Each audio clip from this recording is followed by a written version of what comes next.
এই regional cricket অ্যাসোসিয়েশনের আরেকটা স্টেপ আপনারা এগিয়ে গেলেন, একটু যদি ব্রিফ করতেন। রিজিওনাল ক্রিকেট অ্যাসোসিয়েশনের জন্য যা যা কাজ দরকার এর মাঝে সিলেট, চিটাগং এবং রংপুর এই তিনটা জায়গার কাজ সব শেষ হয়ে আছে। খুলনায় কিছু কাজ বাকি আছে। তো যেহেতু এই তিনটা শেষ হয়ে আছে সেজন্য আমরা চিন্তা করলাম যে আজকে সিলেটে আমরা এটা উদ্বোধন করে যেতে পারি। সো এটা আমরা এখানে আজকে উদ্বোধন করে দিয়ে গেলাম। একটাই সমস্যা হচ্ছে যে এখন শুরু করছি আমরা ভাড়া দিয়ে, আমাদের যেহেতু এখানে ডরমিটরি নেই, একাডেমি নেই, বাট এটা শুরু করছি 33 জন। আপনারা জানেন যে খেলোয়াড়কে আমরা 4টা জেলার থেকে বেছে নেওয়া হয়েছে, 4 জন কোচের আন্ডারে দেওয়া হয়েছে এবং তাদেরকে আমরা আপাতত ভাড়া হোটেলে রেখেই করছি। তবে অলরেডি আমাদের কথাবার্তা হয়ে গেছে, এখানে আমরা একটা ডরমিটরির কাজ শুরু করে দিচ্ছি খুব শীঘ্রই এবং একাডেমি ভবন আলাদা বিসিবি নিজ খরচে এই বছরই শুরু করতে চলেছে। তবে আরেকটা ইস্যু, সেটা হচ্ছে যে সামনে তো আমাদের অনেক চ্যালেঞ্জিং সময়টা আসছে, আপকামিং যে টাইমটা। একটা ব্যাপার নিয়ে আজকে স্টিভ রোডস আমাদের ব্রিফ করছিলেন, একটা ভালো কথা বলেছেন, সেটা হচ্ছে বিপিএলে ক্রাইসিস মোমেন্টগুলোতে আমাদের লোকাল ক্রিকেটাররা আসলে রোল প্লে করেন না, বা আসলে ফ্র্যাঞ্চাইজি ভিত্তিক টুর্নামেন্টে আসলে কোচেরও কিছু করার নেই, হয়তো বিসিবিও বাধ্য করতে পারে না ফ্র্যাঞ্চাইজিগুলোকে যে সুপার ওভারে কেন তুমি লোকাল ব্যাটসম্যান দিয়ে শুরু করাবে না, বা সুপার ওভারের প্রথম ওভারটা একটাই তো ওভার, লোকালরা কেন করবে না। উনি যেটা বলছে যে এটা যদি হয় সেক্ষেত্রে আমাদের ক্রাইসিস মোমেন্টে রোল প্লে করার সক্ষমতাটা বাড়বে।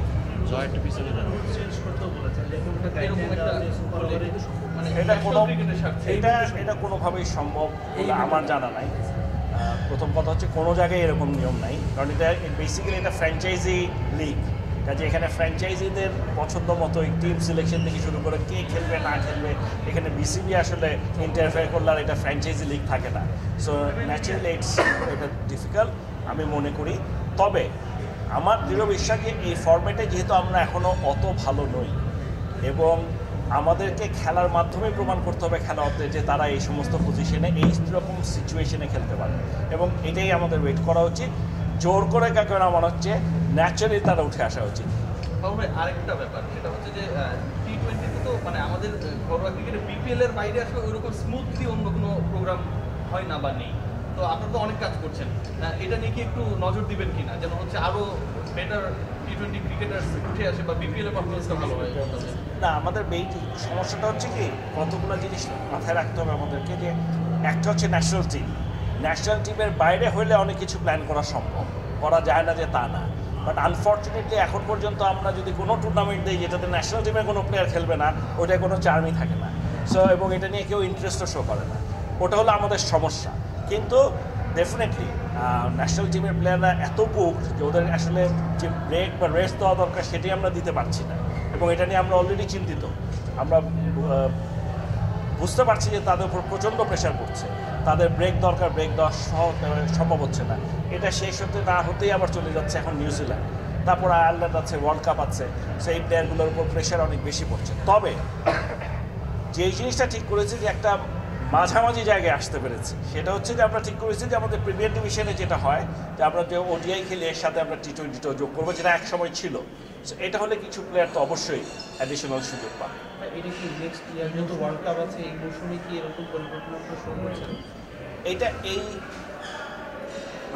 মৌসুমেই হবে কিনা এটা বলা মুশকিল এই মুহূর্তে, তবে আমাদের মাথায় যখন এসছে আমরা চেষ্টা তো করবো যত তাড়াতাড়ি সম্ভব। একটু ওপেনিং দেবো, মানে এখন পর্যন্ত লিটন ছাড়া বাকি যারা আমাদের পাইপলাইনের ওপেনার, তামিম, মহিবুর, মানে দে আর আউট অফ ফর্ম। যদিও এরপরে চ্যালেঞ্জটা ভিন্ন ফর্মেটে, তারপরও পারফরমেন্স বা ফর্মটা তো একটা মেন্টাল সাপোর্ট দেয়। এটা নিয়ে কি আপনারা চিন্তিত? কি ভীষণ চিন্তিত, মানে খালি ওপেনার না, আমি লোকাল ব্যাটসম্যানদের নিয়েই চিন্তিত। এবং আজকে সকালে আমি যখন রওনা দেই আমি তখন সাকিবকে ফোন করলাম, তো ও বলছিল দুটো ফরেন প্লেয়ার চেঞ্জ আছে, এটা নিয়ে খুব চিন্তিত। তো আমি বলছিলাম যে ফরেন প্লেয়ারের খেলা দেখতে আসছি না, আমি তোমার খেলা দেখতে আসছি। সো ও কী করলো আমার জানার দরকার নেই, আমি তোমার খেলা। তো আজকে সাকিবের খেলাটা দেখে ভালো লাগলো। তামিমকে এক্স্যাক্টলি এই কথাটা বললাম যে দেখো আমি কে কী করলো জানি না, আমি তোমার খেলা দেখতে আসছি। সো আমার কাছে ইন্টারেস্ট হচ্ছে আমার ডোমেস্টিক লোকাল প্লেয়াররা কীরকম করছে। আনফর্চুনেটলি ওইরকমভাবে ভালো কেউ করছিল না। লিটন কিছুটা করেছে, তামিম কিছুটা, বাট ওর ক্যালিবারের মতো না। আজকে Shakib has played a brilliant innings. Riyad একদমই অফ, রিয়াদ আমাদের দরকার, ওর মতো একটা খেলোয়াড়, সামনে ওয়ার্ল্ড কাপ। মুশফিক ঠিক আছে, ভালো খেলছে। সো আমাদের বেশ কয়েকটা খেলোয়াড়ের, বিশেষ করে ব্যাটসম্যান যারা আছে এবং তারপরে যদি দেখেন যেমন ধরেন যারা খেলতে পারতো আপনারা ওপেনিংয়ে বলেছেন ইমরুল কায়েস, সৌম্য সরকার, সাব্বির, যাদেরকে আমরা মনে করি যে আমাদের ওয়ার্ল্ড কাপে হয়তো আসলে এরা সুবিধা হতো বা ভালো হবে, এরা কেউ কিন্তু পারফর্ম করছে না।